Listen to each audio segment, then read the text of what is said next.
It should be no surprise to learn that many of the loudest voices concerning contentious ethical issues are among the most strident voices, because strident, shrill voices, ones that appeal to stark binary oppositions and caricatures of the opposing position, tend to get the most attention. That's just the way it is.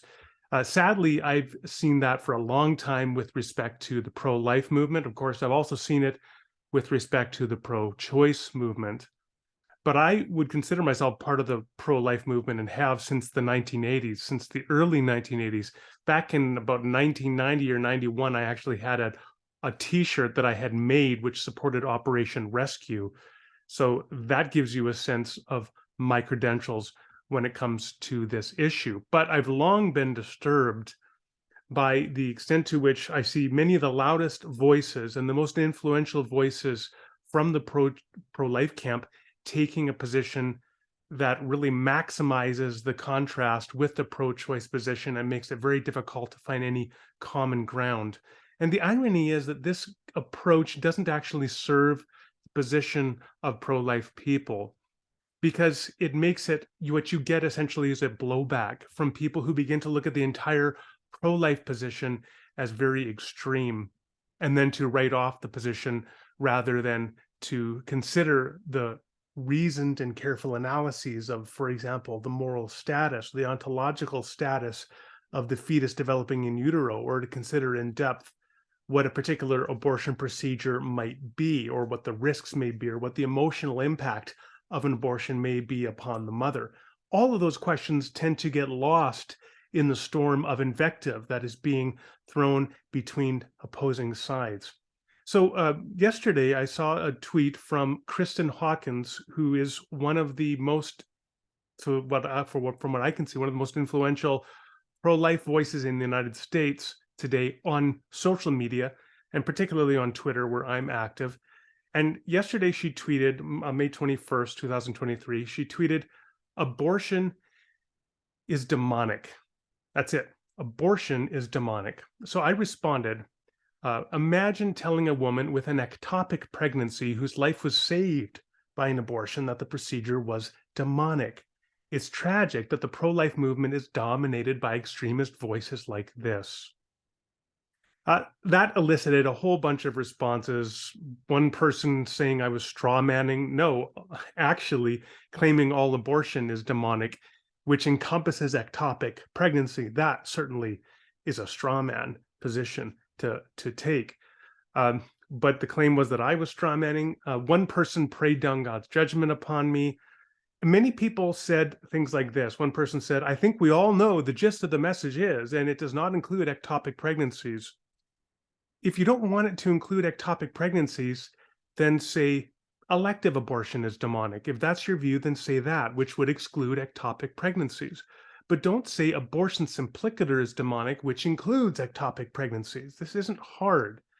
Apparently, some people thought otherwise.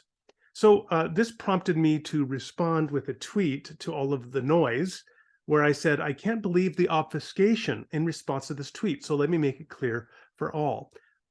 Premise one, aborting an ectopic pregnancy to save a pregnant person's life is not demonic.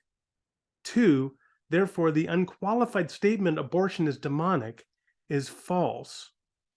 This seems to me pretty clear. Well, interestingly, this then prompted people to respond by claiming that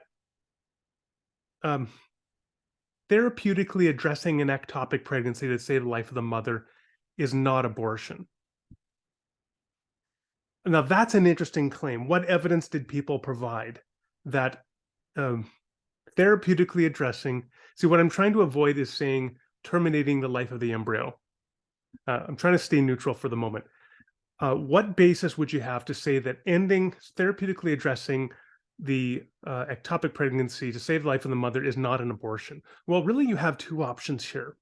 So option one is that life does not begin at conception. It begins at some point after the point where there could be an ectopic pregnancy. That would be option one. So that on that account, if you address an ectopic pregnancy, or it is not yet the life of a human organism, a human being, which is terminated, and thus it's not an abortion. That would be one option.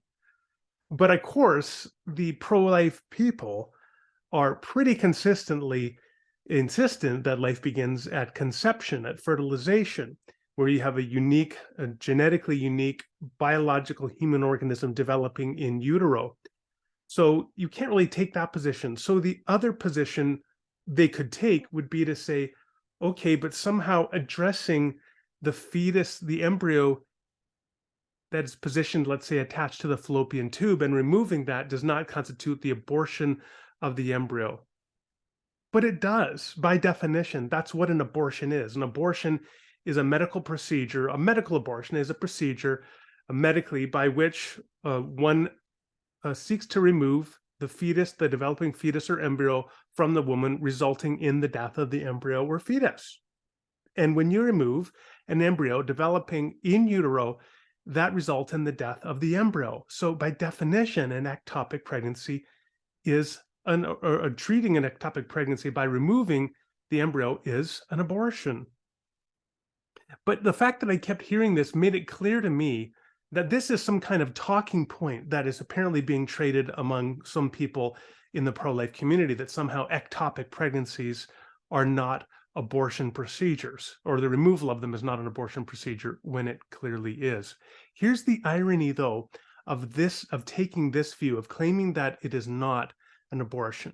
It reminds me of Judith Jarvis Thomson's famous paper in defense of abortion, where she gives that thought experiment of a person who wakes up and finds themselves attached against their will to a world-renowned violinist.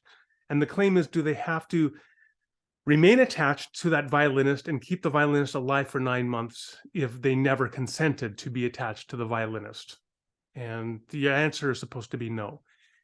Now, of course, one of the common objections to Judith Jarvis Thomson's thought experiment is that abortion is not simply the removal of a person who is attached to you, it is the actual killing of the person. And yet, ironically, people who are trying to now claim, pro-life people who are trying to claim that ectopic pregnancy is not, or dealing with it by way of removal of the conceptus is not an abortion, they're essentially appealing to Judith Jarvis Thomson's framework. Just as she framed the idea that removing the violinist is not an act of killing the violinist, so now the pro-life person is trying to argue that removing the conceptus in utero from the fallopian tube does not constitute the killing of the embryo, when it clearly does, and it again is an abortion procedure.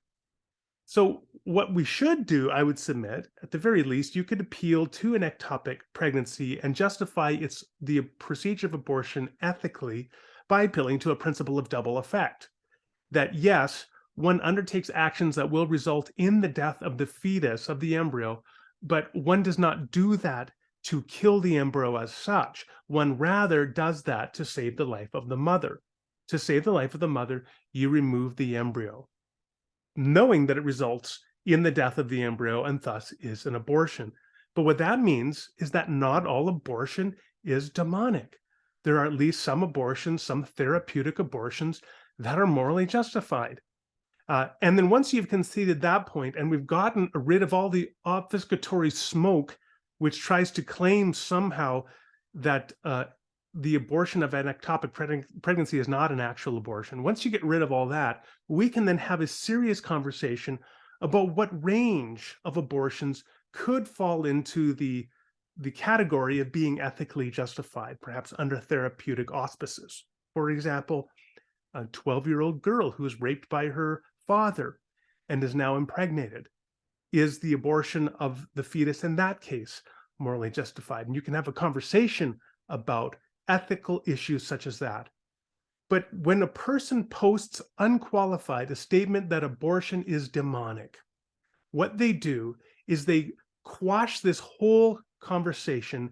They use a blitzkrieg, a rhetorical blitzkrieg, to make it impossible, all but impossible, to find common ground with other people.